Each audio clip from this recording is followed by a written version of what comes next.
तो प्रहलाद जी की माँ का नाम था कयादु और वो आश्रम में रहने लगी। वहीं बच्चे का जन्म हुआ और जन्मते ही उसने क्या सुना? भगवान का नाम, भगवान का भजन, भगवान का कीर्तन है। और जन्मने से पहले भी जब गर्भ में थे तब भी भजन कीर्तन सुना। यदि माताओं तुम्हारो बालक ज्यादा शैतान है, ज्यादा बदमाश है, तो जामे दोष बालक को नहीं है। पहली बड़ी बूढ़ी एक ही बात कहती, बड़े बूढ़े एक ही बात कहते, पता ना जन का खायो जाने। जाकि मैयो ने जन का खायो होगो सो ऐसो सपूत जन्म के धर दो। 4 इंद्रियां हैं, उनसे जैसा आहार लिया होगा वो बच्चे का वैसा ही स्वभाव, गुण, कर्म, रूप ये बन जाएंगे। यदि कोई माता के गर्भ में बालक है और वो रोज बैंगन खावे तो कैसा होगा? भक्का बूरो। यदि रोज बैंगन खावेगी है तो कैसा होगा? ये पढ़ा ना हो तो पढ़ा बिल्कुल कारो के सिट हो। जैसो सोचेगी वैसे बाकी अंदर विचार आएंगे, जैसो देखेगी वैसे बाकी छवि बाकी। कहते ना भैया क्या बालक पे तो फलाने को परछाओं पड़ गए, तो जैसो देखेगी। तो अब जो बालक बिगड़े भाई आ रहे हैं ना, तो उनकी माताएं जो है फोन पे लगी रहती हैं काय में, और टीवी पे लगी रहेंगी तो बुरे बुरे नाटक देखेंगी। वहाँ लड़ाई झगड़ो, ईर्षा, द्वेष हैं, दिन और रात बिन में बुरी चुगली है रही है, बदमाशी है रही है, बिन में ही लगी है। जब उनमें ही जब वो लगी रहेंगी तो क्या होगा? फिर छोरा पे असर आवेगा, फिर वो भी वही काम शुरू कर देता है। फिर कहती है मेरो छोरा पता ना कहाँ से ऐसा बदमाश पैदा है। अरे तुम टीवी में देख देख के बदमाश अन्य देख रही ना हैं? वो सारे गुणवा में आंखों से, कानों से और मुंह से, इन 3 इंद्रियों से जब गर्भ में बालक हो तो बहुत सोच समझ के आहार लेना चाहिए। एक बात आपको बताएं बड़े काम की।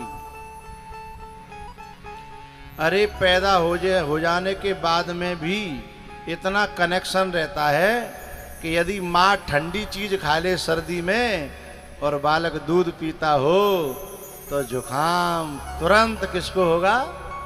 बच्चे को।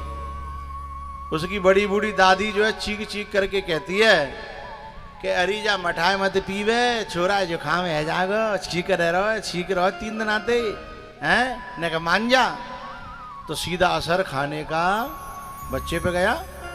तो खाने का, देखने का, सुनने का, इन तीनों का असर।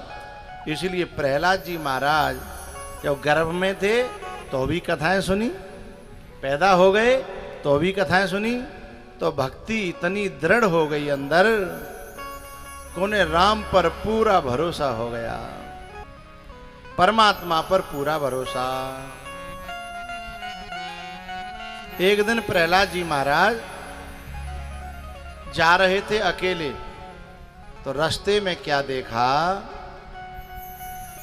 कि एक जो है कुम्हार, उसने अवा लगा दिया, उसमें अंदर मटके भर दिए और उसमें आग डाल दी। उसकी पत्नी ने बताया कि मैंने उधर वो घड़ा रखा था वो भी इसमें रख दिया क्या? बोले हाँ वो भी रख दिया। बोले हाय राम, उसमें बिल्ली के बच्चे थे और वो धर्म दया स्वभाव का कुम्हार था, भक्ति भाव वाला था। उसकी पत्नी और वो कुमार दोनों गढ़ा के उसके आग डल गई थी, अब निकल तो सकते नहीं है। लेकिन अब भगवान से प्रार्थना कर रहे कि हे भगवान हम पे इतनी कृपा करना, ये बच्चे हमारे हाथों से इसमें चले गए, ये जैसे कि तैसे निकल जामे तो हम तुम्हारा एहसान कभी नहीं भूलेंगे। हम पे बहुत बड़ी गलती भई है, हम उन्हें मारना नहीं चाहते, पर यदि हम बीच में से इस अवा को खोलते हैं तो अध कचरी गड़े रह जाएंगे और वो बिकेंगे नहीं तो हमें भूखे मरना।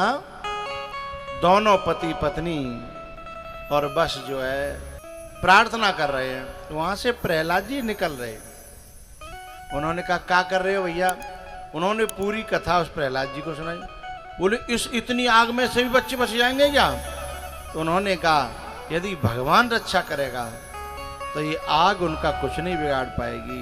भगवान हमारी सुन लेगा तो हे प्रहलाद जी इसमें से भी बच्चे बच जाएंगे। सही में सोई रास्ता जा रहे थे वहीं बैठ गए। बोले आज तो हम देखेंगे कि सचमुच भगवान प्रार्थना सुनते हैं क्या, और क्या आग में से भी बचा सकते हैं क्या वो? तो प्रहलाद जी महाराज ने वहीं बैठ करके उन्हीं के साथ में वो कीर्तन करना शुरू कर दिया। अब क्या हुआ, बहुत देर हो गई, बहुत देर हो गई। जब आवाज ठंडा हुआ उसमें से मटके निकलना शुरू हुआ, पके पके मटके एकदम लाल लाल। अब कुम्हारी कहती है कि पतिदेव जब ऐसी आग में से ये मटका पक गए हैं तो वे बेचारे मासूम नाजुक से बच्चे कैसे बचे होंगे? कुमार कहता है नहीं, वो आग में से भी बचाना जानता है, पानी में से भी बचाना जानता है, क्योंकि जो मारना जानता है वो बचाना भी जानता है। ऐसा नहीं तो घबरा मत, पूरे मटके निकाल, धीमे धीमे करके मटके निकालते। प्रहलाद जी देख रहे, तब जो है भीतर बीच में जो मटका वो रखा हुआ था, वो जैसे ही देखा सारे मटके पके हुए थे, लेकिन एक मटका उतनी आग में से भी बिल्कुल कच्चा रह गया। कछु तो दावत खाए भी आए, इतनी अच्छी बात पे भी ताली नहीं बजाते। भैया दावत तो 27 तारीख की है, आज तो कथा है, भंडारो तो 27 तारीख को है। तुम अभी तो मुँह पहना के यहाँ बैठे होता हैं, तो अब तो कथा सुनो और अच्छी बात लगे तो जोरदार तालियों से उस बात का समर्थन करो। हैं? इतनी में से आग में से एक घड़ा कैसा निकला, कच्चा, और उसे जैसे ही उसमें अंदर देखा तो दोनों बिल्ली के बच्चे जो है म्याऊ म्याऊ म्याऊ म्याऊ। उस कुमारी के आंखों में आंसू आ गए। उसके पति ने कहा देवी आज हमारे भगवान ने हमारी प्रार्थना सुनी है, आज हमें भरोसा और बढ़ गया कि जो मारना भी जानता है तो वो बचाना भी जानता है। दोनों बच्चों को उन्होंने निकाला और उसकी जो माँ थी बच्चों की, उसके पास उन बच्चों को छोड़ दिया। उसकी माँ चाटने लगी। प्रहलाद जी का विश्वास अब तक भी दृढ़ ही था, लेकिन उसमें और ज्यादा मजबूती आ गई। इसी दृश्य को याद करके तो प्रहलाद जी अग्नि में घुस जाते थे। उन्हें पता था कि मेरा बचाने वाला दुनिया का सबसे बड़ा मालिक है, जो बिल्ली के बच्चों को बचा सकता है वो मुझे भी बचा सकता है। होलिका लेके बैठी थी ना, तो अब जो प्रहलाद जी महाराज नारद जी के आश्रम में हरि शरणं हरि शरणं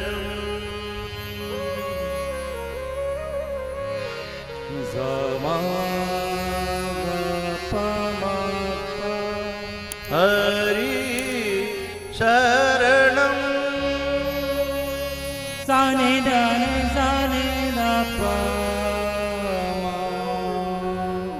मा पा मा रे सा। हरि शरणं हरि शरणं हरि शरणं हरि शरणं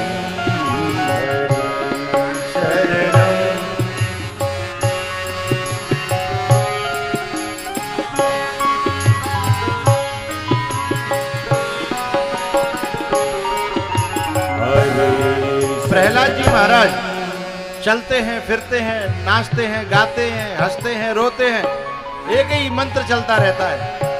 क्या?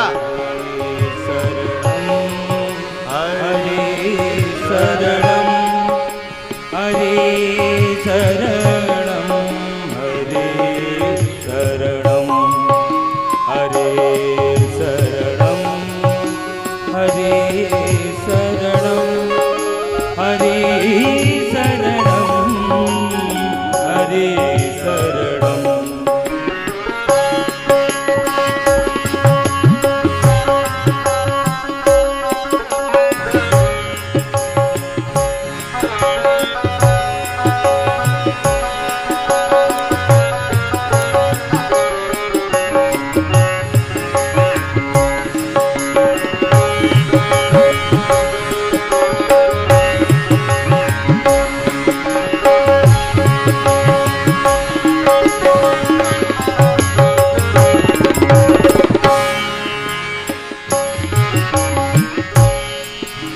हरे शरणं हरे शरणं हरे शरणं हरे शरणं